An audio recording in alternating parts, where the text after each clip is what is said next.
I welcome you for today's lecture on micromachining technology for MEMS. You know that MEMS is full form micro electromechanical systems, and in MEMS we need lot of microstructures like flexures, cantilevers, membranes, nozzles and many other structure which may be symmetric or asymmetric. But to get those structures, mechanical structures, normally in mechanical engineering we made this structure by using certain machines which are lathe machine, grinding, polishing, etc. But in MEMS technology we machine materials like silicon, quartz and many other materials using certain technique which are compatible with the VLSI processes, and those techniques are mainly the etching techniques, and in particular anisotropic etching technique is used for making microstructures in MEMS.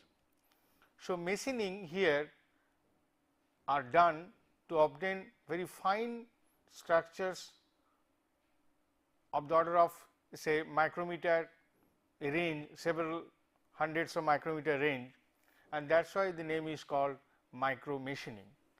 Now, the micromachining definition is like this.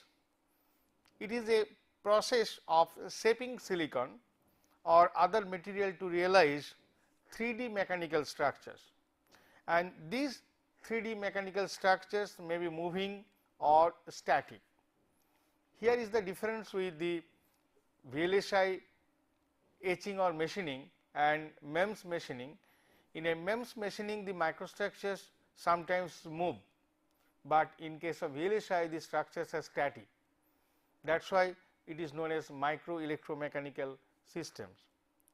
Micromachining has become a dominant and fundamental technology in the fabrication of microsensors, microactuators and microstructures. It is basically a process by which you can get a 3D structure. Normally in IC technology we use two-dimensional structures by either wet etching or dry etching, but in MEMS the structure will be three-dimensional, so that you can make certain actuators or sensors in the complete microsystem. Now, silicon micromachining has certain characteristics, and what are those? First one is direction dependency. What do you mean by direction dependency? That means if you etch silicon, etch rate of the silicon is not uniform in all direction. That means if you dip the silicon wafer into the etching solution, the vertical etch rate and lateral etch rate will in the silicon bulk will not be the same. If it is same, then this is known as the isotropic etching. If it is not same, then it is known as anisotropic etching. That means etch rate depends on the direction. On the other hand, sometimes this etching is also dependent on crystallographic orientation. That means the etch rate of 100 plane of silicon is not same as etch rate of one direction of silicon, crystal plane of silicon. So, when the etch rate of different crystal planes are different, then that is also known as anisotropy or crystallographic anisotropy of etching. Second point is etch rate. Etch rate also varies with the concentration of the etching solution, it varies with the temperature and many other things, and this etch rate varies from 0.25 to 40 micrometer per minute. In many cases we have to control the etch rate, so we need sometimes the etch condition or etch bath temperature or mechanical stirring, all has to be perfect, means has to be standardized to get certain etch behavior. Now, the third point is etch rate ratio. Just now I told you that etch rate of 100 crystallographic plane and 1 crystallographic plane of silicon are not same. For anisotropic etchant, this may vary from 1:1, which is the isotropic, to 400:1 also, depending on which type of the etching solution you are going to use and what are the conditions of etchant bath you are maintaining. And fourth characteristics is the dopant dependence of etching, etch selectivity. Etch selectivity is also a very important aspect, because if you want to etch a certain region, so you have to passivate the other region which you do not want to etch. That means here you are putting some passivation layers, and those passivation layer will not be affected by the etchants or etching solution. That is known as the selectivity. That means, let me give you one example. So, if you want to etch silicon, and if the silicon passivation layer is silicon, etch passivation layer is silicon dioxide, then when we put the complete wafer covered with silicon dioxide some portion and some portion no silicon dioxide, that means the region we want to etch. So, when we dip it into the solution, then the etch rate of silicon will be very high compared to the etch rate of silicon dioxide in the same solution.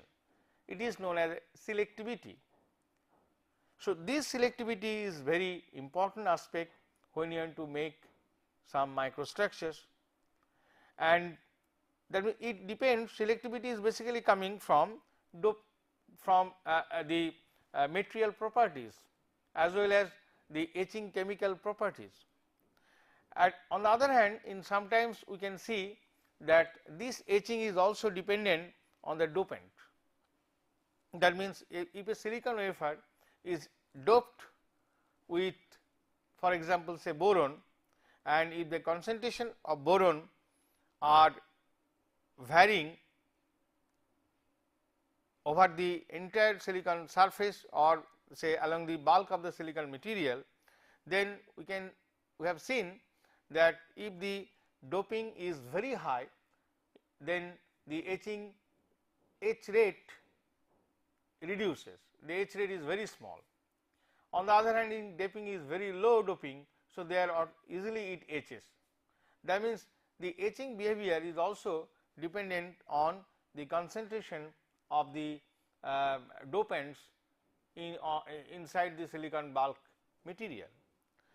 So, last characteristics of etching is the temperature of etching.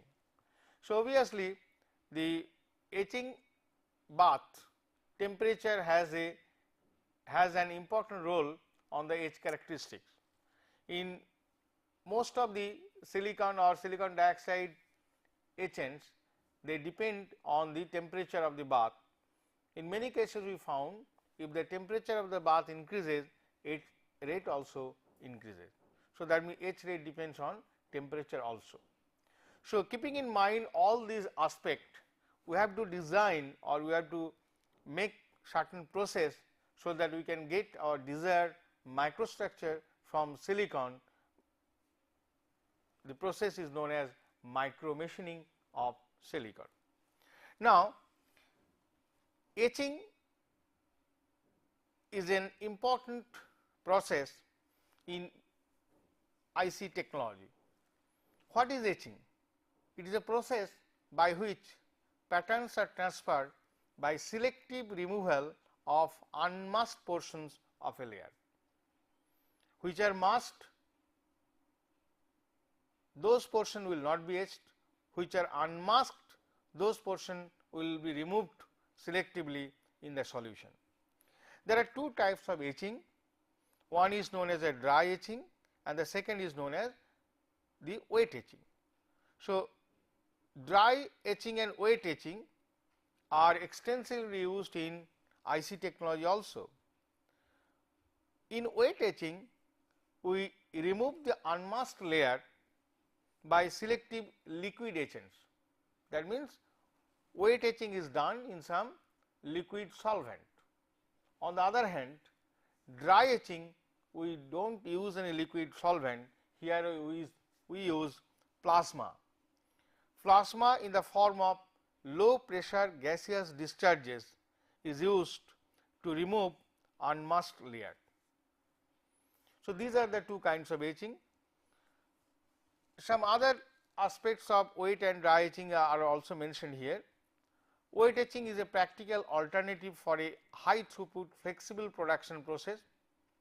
What does it mean? Throughput is a parameter which always you have to keep in mind when you are going for an industrial process.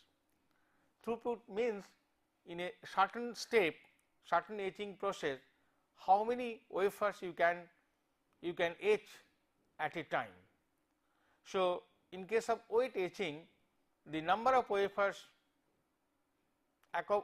can be accommodated in the etch bath depends on the size of the etching chamber, and it can be very large, ranging from 50 to 100 wafers can be etched at a time in case of wet etching. That is why in wet etching process the throughput is very high and it is a very flexible production process. Etch reactions with primary films are made thermodynamically favored over reactions with other films by proper selection of etch chemicals. Here is basically coming the selectivity aspect. That means, primary film we want to etch, secondary film which is the passivated layer is known as the secondary film. So, primary film will be thermodynamically favored for etching, whereas the secondary film is not favored for etching in the same etching solution. Most wet etch reactions involve oxidation reduction reaction. Two basic wet etching techniques are immersion etching and spray etching. What is immersion and spray etching? Immersion etching is very simple technique, and here masked or unmasked wafer is submerged in etch solution. Mechanical agitation is given during the etching process. Why? Because it ensures etch uniformity and constant etch rate. That means, in immersion etching you require a huge amount of chemicals in which you can put the 50s or 100s numbers of wafer, and it is submerged, all wafers are submerged into the solution, and you have to apply mechanical agitation which give you etch uniformity. Why? Because during etching sometimes some gas is evolved and the gas bubbles will stick on the surface of the wafer, which will hinder for further etching process. So, that is why a continuous mechanical agitation is established in the etching solution, so that the gas bubbles cannot stay on the surface of the silicon wafer, rather it will leave the etching solution and it can be exhausted from the etch bath. So, this is a very important aspect, and if you make proper the agitation, then etch rate will be uniform and you can get constant etch rate. On the other hand, spray etching technique requires less volume chemicals and is faster than immersion etching. That means, in spray etching we are not going to immerse the whole lot of wafer, rather on the etch bath we spray the etch solutions, so that the etch solution will fall on the surface of the wafer, and at the same time the etching will take place. And because it is done because of this spraying, so what will happen, automatically some mechanical agitation is ensured. So in that case we find that etching process is very fast, and here obviously you need less amount of chemicals. Now the spray technique, here fresh etchants are constantly supplied to the wafer surface while the etched products are continuously removed. That is one advantage of the spray technique compared to the immersion technique.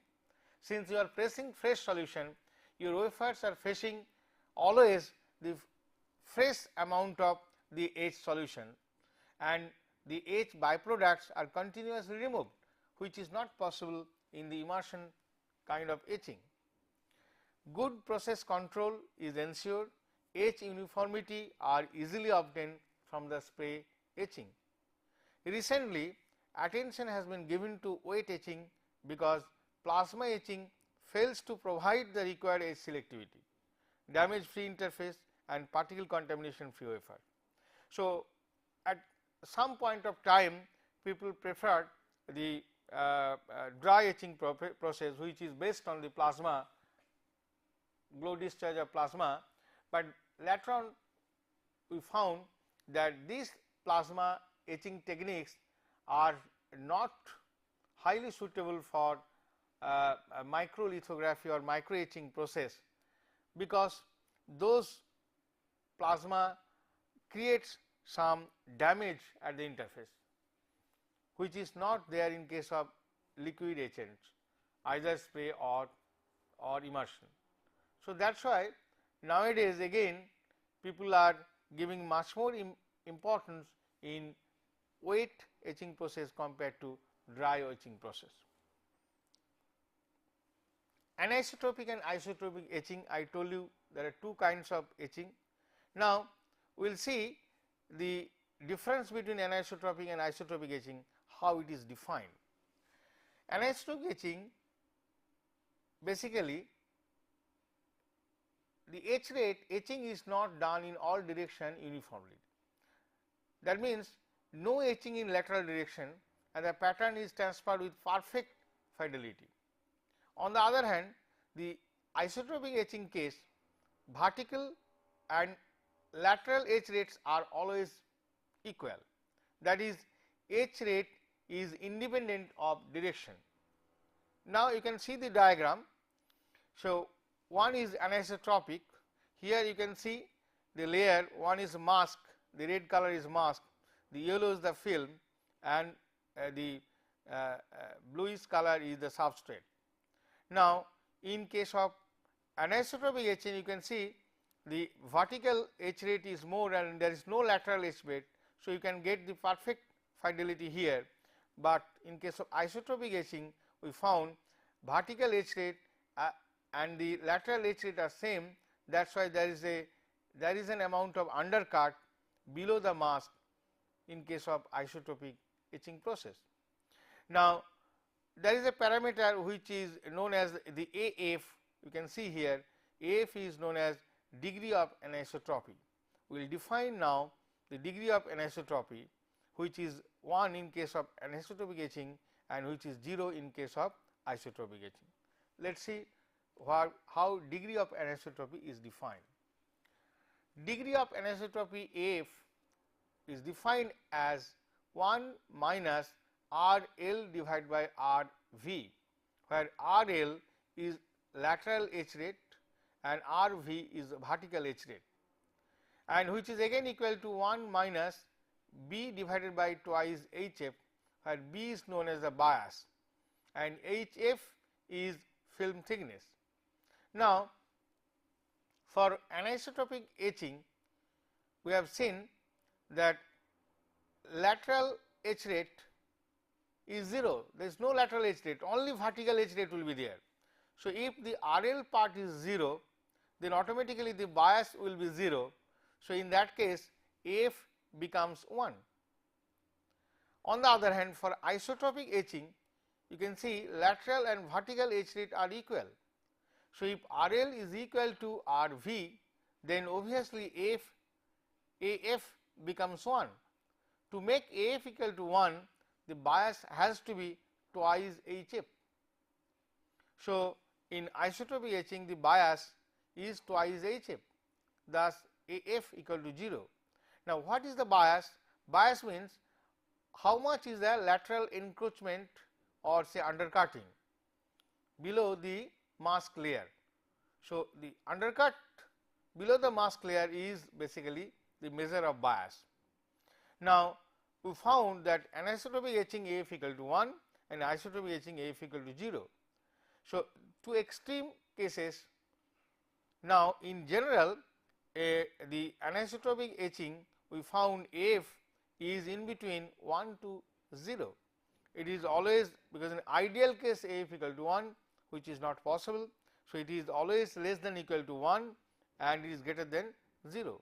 So, that is the case of degree of anisotropy. Now, etch selectivity. What do you mean by etch selectivity? Etch selectivity means that some layer, that is primary layer, is favored for etching and the secondary layer or mask layer will not be etched. So, suitable etch recipe is to be searched so that the film etches, that is primary film etches much faster than masked material or substrate. So, now you see in the earlier diagram, you can see here, you can see one layer is a mask, one is substrate, and yellow layer is the film. If we want to etch the film only, so we need protection of the mask as well as substrate. Why? Because after etching is finished, so then the etching solution will face the substrate. So, we want that substrate also will not be etched. So, that means we need the selectivity of etchant with respect to the mask as well as with respect to the substrate. That is why the etch selectivity is defined as film to mask selectivity and other one film to substrate selectivity. So, film to mask selectivity is defined by SFM, which is equal to VF by VM. VF stands for etch rate of the film and VM stands for etch rate of mask. V is the etch rate, F stands for film and M stands for mask. So, etch rate of film and etch rate of mask ratio is known as SFM, which is film to mask selectivity. On the other hand, film to substrate selectivity is defined as SFS, which is VF divided by V substrate, which is equal to etch rate of film divided by etch rate of substrate. So, both are important in order to get perfect microstructure. Now, there is a picture here which shows the plasma etching process. So, plasma etching process we mentioned is a basically dry process. Here the throughput is less. Why? Because you can see the etch chamber here, you have to keep the wafers on this the substrate holder, and this substrate holder will not contain large number of wafers like 50, 100, it is not possible. So, that is why here the throughput is less, and here we use the plasma etching or reactive ion etching process, and with this we can etch silicon nitride, silicon dioxide or polysilicon. Now, on the top figure you can see basically there are two plates separated by a small gap. Now, if we apply potential large amount of voltage between the two plates, and if a gas is inserted into the chamber, so then because of the electric field the gas inside the chamber, which is normally used some argon inert gas or in some oxygen plasma we can use oxygen or some reactive gas also, the gas will be ionized in presence of the high electric field. Once the gas is ionized, they will start discharging and you can see the glow, which is basically the plasma, and because of this glow, this plasma, it will hit the surface of the wafer, and in the plasma discharge process some of the material or primary film which you want to etch will be removed from the substrate. That is the plasma etch process, which is again a dry etching process. Now, the isotropic and anisotropic etching we defined earlier slide as the lateral and vertical etch rate difference. Now, there is another definition of the isotropic and anisotropy with respect to crystallographic orientation dependent etching. Now, in this particular case, the isotropic etching means here removes material equally in all crystallographic direction and it results in undercutting and uncontrolled etch feature, because if in all crystallographic direction the etch rate is same, so obviously there is a possibility of undercutting. What is undercutting? Below the masking layer the etch will continue, etching will continue. So, that is the undercutting, which is not a desired phenomena in either IC technology or in MEMS process also. On the other hand, there is another is anisotropic crystallographic etching is basically the etch rate of silicon in different crystallographic planes are different. In some plane etch rate is much faster with respect to the other plane. So, that is crystallographic anisotropy. Now, if I give certain example, isotropic etchant for silicon is hydrofluoric acid. On the other hand, anisotropic etchant for silicon is ethylene diamine pyracatechol, which is known as EDP. Another example of anisotropic etchant for silicon is potassium hydroxide, which is a very common micromachining etching solution which is used in different laboratories. So, potassium hydroxide and EDP are being used quite a lot of time since over several years for getting the micromachined structures in anisotropic etching process. There are very recently another anisotropic etchant is used for getting microstructures, that is TMAH. TMAH is highly CMOS compatible, and we will discuss the TMAH etching process in detail in future classes. Now, let us discuss on the isotropic etchant.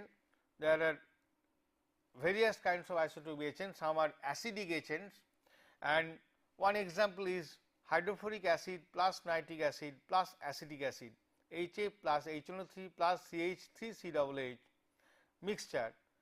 It does not show any crystal orientation dependency. So, if it does not show crystal orientation dependency, obviously it is isotropic etchant.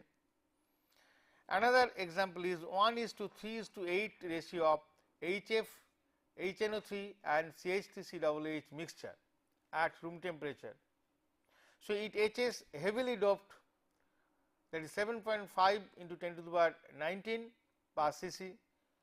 Heavily doped means silicon between 50 to 200 micron per hour with a selectivity over lightly doped being 150. That means, if doping is of the order of 7.5 into 10 to the power 19 per cc, then etch rate is 50 to 200 micrometer per hour, but if the doping is less than 10 to the power 17 per cc, so etching is much more, and the ratio of selectivity is 150 times more compared to the highly doped region. Dopant dependent selectivity is opposite of that of strong alkaline system. So, in acidic etchant the behavior of the dopant dependent is opposite to that in alkaline etching system.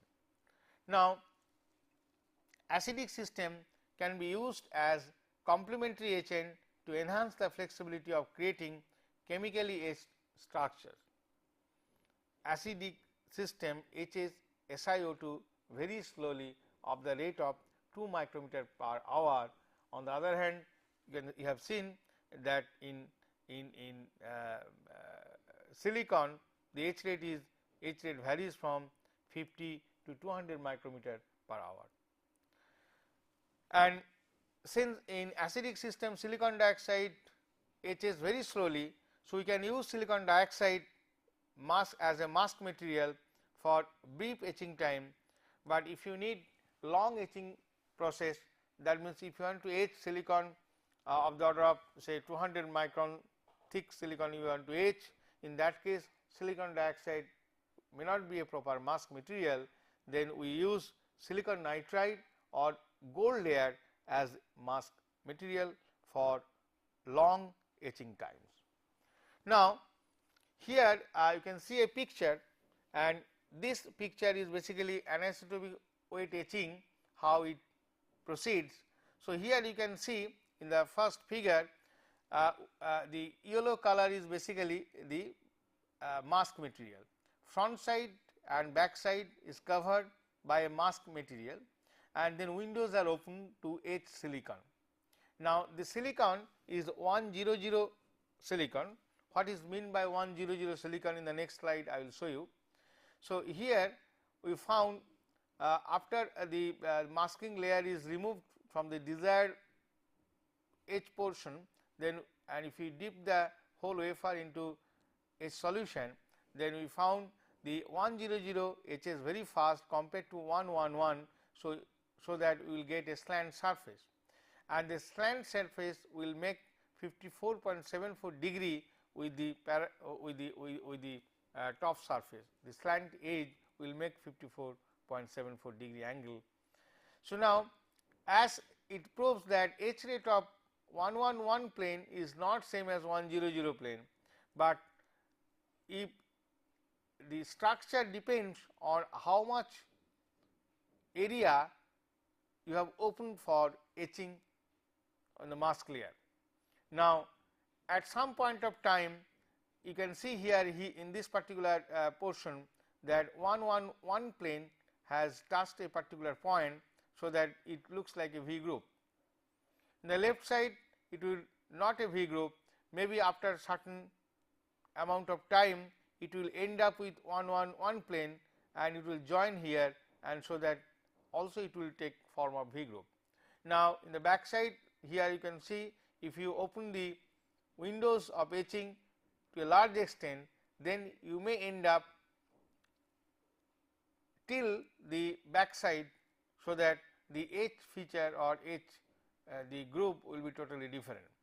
Now, if we make a boron doped silicon membrane here highly doped, so after reaching that interface where the layer is highly doped, the etch will automatically stop, so that you can easily get a membrane at the end of the etch process. Now, here is another picture which is 100, and this is basically the 3-dimensional view you can see, and you can have a feeling how the structure looks like after etching. So, the mask layer has been removed, and in the same way for example, and then you can see the cross section as well as top view, so that you will have some idea regarding the shape of the structure. Here you can see the 111 layers are this layer and this layer, and this layer etch rate is very slow. And in case of 110 wafer, you can see the etch group shape is not similar to 100. That means, in 110 will not have the same etch rate with 100, and here you can see the shape of the etch group is completely different from the 100 wafer.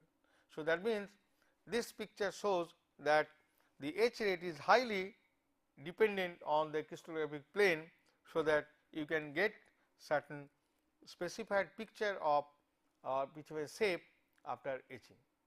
Now, what is 1 0 0 or 1 1 1 and 1 1 0, that is shown here. So, in a crystallographic plane x, y, z 3 dimensional 3D axis are shown here, coordinates. So, now 1 plane is, if you connect a line like that, so in x 1, y 1 and z 1, and if you join these 2 points, it will look like that. And 1 0 0, that means x is 1, so total plane is parallel to y z plane, so it is 1 0 0. Similarly, 1 1 0, the x it is 1 here, y it is 1 here, so it is basically parallel to the z axis. So, this is 1 1 0 plane. And how do you identify a particular silicon wafer, whether it is 1 0 0 or 1 1 1? So, that is basically identified with certain nomenclature. Manufacturer of the silicon wafers, they have decided to give certain shape of the silicon wafer, so that by observing that particular shape, which is globally accepted, one can identify the type of the wafer and the cut, meaning which crystallographic plane the wafers are cut. For example, p type 1 1 wafer, there is a notch here. Similarly, p type 1 0 0 wafer, there are 2 notch which are perpendicular each other, one notch here and the notch here, which are perpendicular. But in p type 1 1 1, only one notch, whereas in 1 0 0 p type there are 2 notch. Similarly, 1 1 1 n type, there are 2 notch which are at an angle, and 1 0 0 n type, similarly there are 2 notches are there which are not perpendicular to each other, it is at in certain other location. But from the physical verification of the notches, one can easily identify whether the wafer is a p type or n type, whether it is a 1 0 0 or 1 1 1, like this. So, now there are 2 kind of silicon micromachining. One is known as the bulk micromachining, other is known as the surface micromachining. So, bulk micromachining means the whole silicon crystal, bulk silicon crystal you want to machine, and you want to have certain microstructure. On the other hand, surface micromachining means on the surface of the silicon wafer you want to have certain microstructures, not the whole bulk material is used. So, obviously, the surface micromachining microstructure are much more sophisticated and much more attention is required to get the microstructure, but in bulk the structures are heavy and you can have the larger structures, heavier structures. By etching complete bulk solution, you can get the structures in case of bulk micromachining. So, using single crystal silicon wafer, the bulk material of the substrate along thickness direction is dissolved and etched by wet chemical etching to realize various 3D micromechanical structure. This is the bulk micromachining. And what are the specific feature of the bulk micromachining? After micromachining completed, when you get the microstructure, the following points is to be ensured. What are those? Mechanical properties of bulk silicon is preserved. Mechanical properties should not change, means elasticity, its Young's modulus, its shear elasticity, all those things should not change. Device thickness is controlled by etching and diffusion, because if you use a time etching, so thickness will be different, or by diffusion means the highly doped region will etch less. So, that means thickness of the device may be controlled by proper diffusion. Proper diffusion means what? Certain species, diffusion species, and the concentration of the dopants we can tailor to, we can use different amount of concentration of the dopants, so that the thickness of the device will be different. Alignment required for top and bottom side wafer. So, that is one important to make microstructure using bulk micromachining. That means, when you are going to etch certain material, so maybe some portion already etched at the bottom and you want to etch some other location at the top surface. So, obviously, top and bottom should be aligned properly, so that you can get the exact etch behavior or to get exact shape of the microstructure. So, alignment mark is to be given on top and bottom. So, here you have to use a special kind of machine for this particular purpose, which is a double sided mask aligner. Now, here one example is shown how the microstructure can be fabricated, that means how a membrane can be fabricated. So, here the silicon dioxide wafer, first the silicon wafer is oxidized to get silicon dioxide top and bottom. So, top side silicon dioxide is preserved, but bottom side we open a window by using lithography technique. Now, after that we etch the wafer using either KOH or EDP solution, so that silicon will be etched and silicon dioxide here will prevent the underneath silicon from etching. So, the etch will proceed in this direction, so that you can get at the end of etching a thin membrane depending on how long you have etched, but other region are protected by the silicon dioxide. So, in this way a membrane can be made. Other microstructures made out of bulk micromachining are cantilevers, nozzles, silicon tensile mask or tuning fork structures. Those can be made using bulk micromachining. Here is another structure using bulk micromachining techniques, how different structures are made. Now, here you can just now in previous slide I mentioned that there is a relation between the window size and the shape of the structure. Now, that relation is shown. 55 degree is the slant surface 1 surface with the surface that angle 4.74 degree, which we took here is a 55 degree. Now, if the window size is W naught and after certain h the surface the window ended with W, here in the picture it is shown what is W and what is W naught, then there is a relation which is given below, which is W is equal to W naught minus twice h cot hyperbolic 55 degree. If I put the value of cot hyperbolic 55 degree, the relation becomes W equal to W naught minus 1.4 h, where h is the h depth and W naught is width of the window on wafer surface. So, W naught is the width of the window at wafer surface, h is the h depth and W is the window size after etching. So, this relation is valid and this is used for making the design or to making the mask for different etch process, anisotropic etch process of silicon.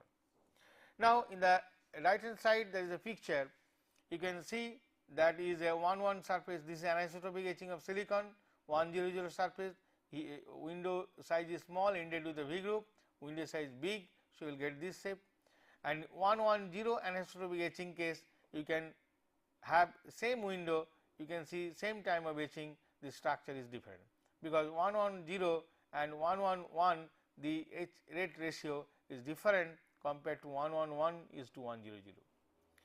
In the C diagram is isotropic etching 100, where the etch rate in the vertical and etch rate in the lateral direction are same. So, because of that you can get a complete round shape one structure if the window is like this, and silicon dioxide mask material, and then isotropic etching of 110. So, both 100 and 110 are used here, both isotropic etching and anisotropic etching are also shown. So, in that case in isotropic etching 110 the shape looks like that for the same opening. So, that means the etch rate here is the shape of the etch structure will be defined one by the crystallographic plane selection and another is by the opening of the windows at the surface. Now, so this is the structure normally we use in many of the micromachining process, micromachining technology for making MEMS devices. Now, this relation W equal W naught minus 1.4 H is very useful for designing mask in different kind of the microstructure. Now, here one picture is shown, that is a trench isolation for SOI MEMS. So, SOI is silicon on insulator. So, this is becoming very popular in many of the micromachine devices, which we expose in very harsh environment, for example, in space or in hostile environment where lot of radiations are there. The SOI is the alternative for silicon and insulator, because these are radiation hard devices. So, MEMS technology, you know, the microstructure means their sensors and actuators we made using that micromachining technique, as well as some signal conditioning circuits are integrated together to get the complete microsystem.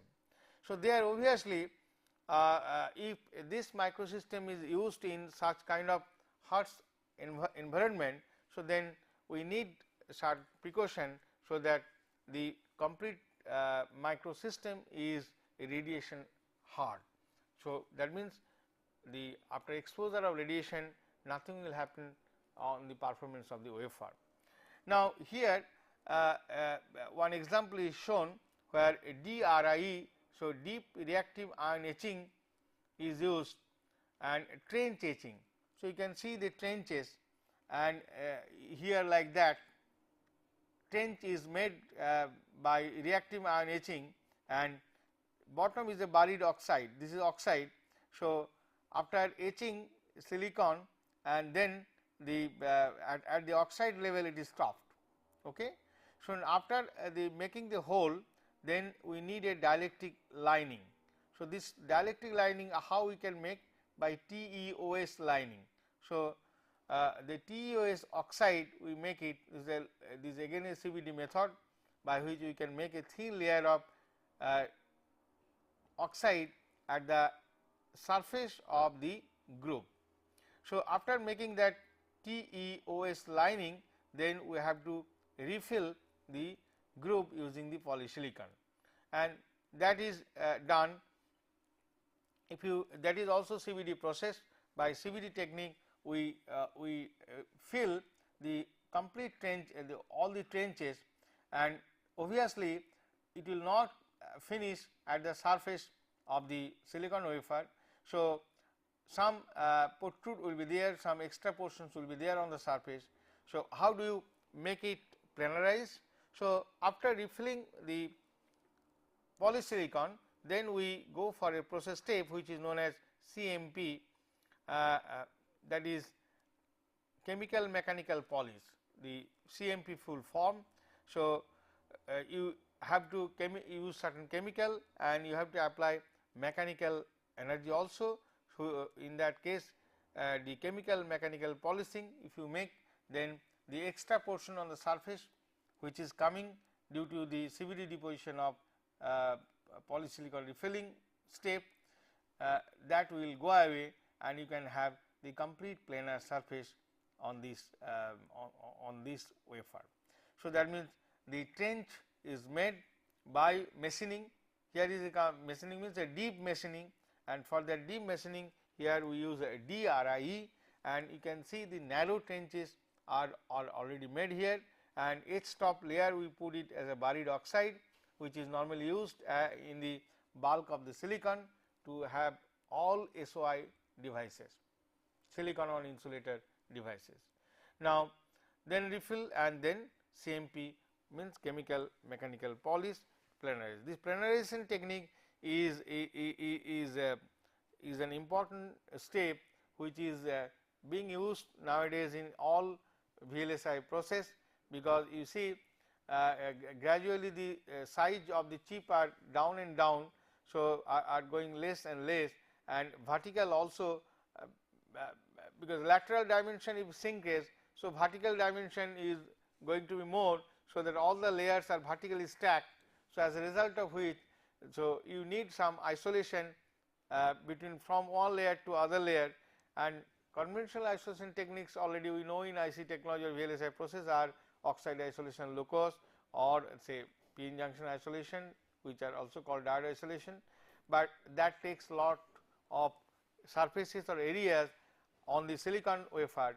So, we need to make very narrow area consumption, and in that respect trench isolation is a very popular choice, and this trench isolation is used with the help of the deep RIE and depositing the filling is dielectric lining, because insulation you require, otherwise if you fill with polysilicon the trenches. So, polysilicon and this dielectric will polysilicon and silicon, there is a conducting layer. So, the trench wall has to be isolated.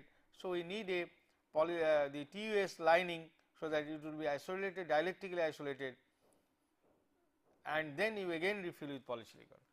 So, now the some sensor you can see in the picture has been fabricated using this deep reactive ion etching, that means dry etching process.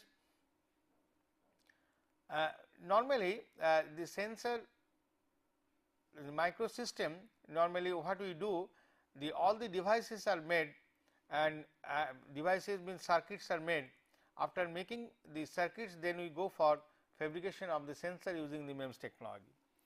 And here you can see this portion, some transistors are there, some interconnect lines are there. Here is a the trench isolation, some trench are made and filled with the polysilicon. You can see the yellow color here. Here is certain devices, transistors, MOS transistors, and some the interconnects have been done. Then we go for releasing the mechanical structure, and deep reactive ion etch stop at buried oxide. So, it is here you said buried oxide we made before going to make the device. Then etch oxide beneath MEMS structure. So, if you etch the oxide beneath MEMS structure, then strip protective photoresist. So, you can get some structures, release certain structures which are movable, which can be moved, that means cantilevers or flexures or say membranes which can deform with external pressure or external vibration, and that movable portions are made using this technique. Means first you make the circuit and sensor devices, and then you go for etching, that is micromachining, so that you can release the structure as you desire. So, this is one example of how the micromachining is going to use to get certain structure which are not static, but which can be moved depending on our requirement. So, with this let me stop today. That means today we discussed regarding the basics of etching, certain definitions of the etch selectivity or the anisotropy or isotropic etching with respect to both with respect to crystallographic direction dependent etching as well as the liquid etching, that is vertical and lateral etching with respect to that direction also, and the two kinds of etching also we discussed, bulk and surface micromachining. Bulk micromachining part we discussed little bit at length, but surface micromachining just we defined it. In the next lecture we will concentrate on the surface micromachining part, and then we will follow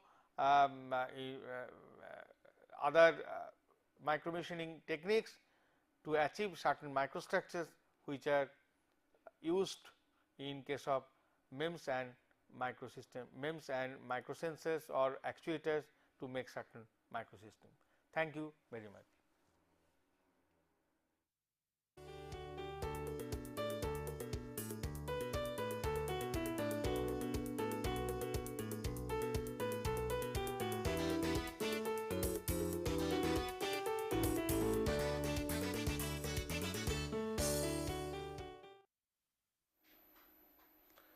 So, we will continue our discussion on micromachining of silicon.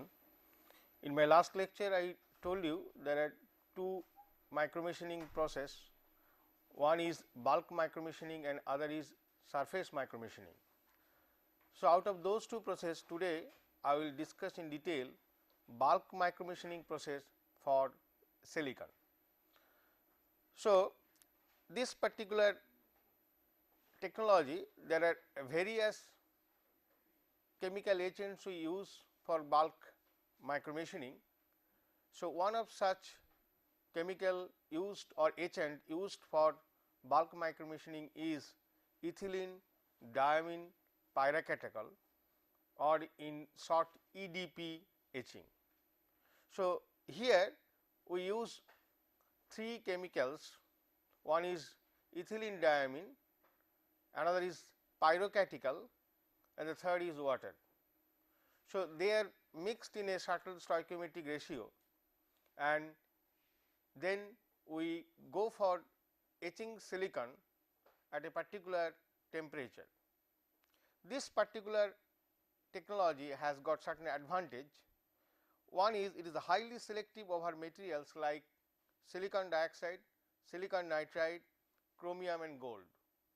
So, all these three materials can be used for masking purpose, that means it can be protected.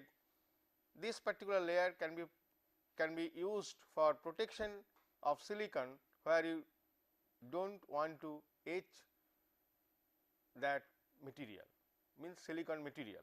So, it is a very good masking material, and in this particular technique EDP etching, etch stop technique is very simple, it is not that much complicated. So, these are the two basic advantage for EDP etching. So, now some other features are there for EDP etching, those features are mentioned here one by one. Etch rate of the silicon material depends on temperature, composition of etchant and density of atomic bonds on exposed silicon plane. What does it mean by that?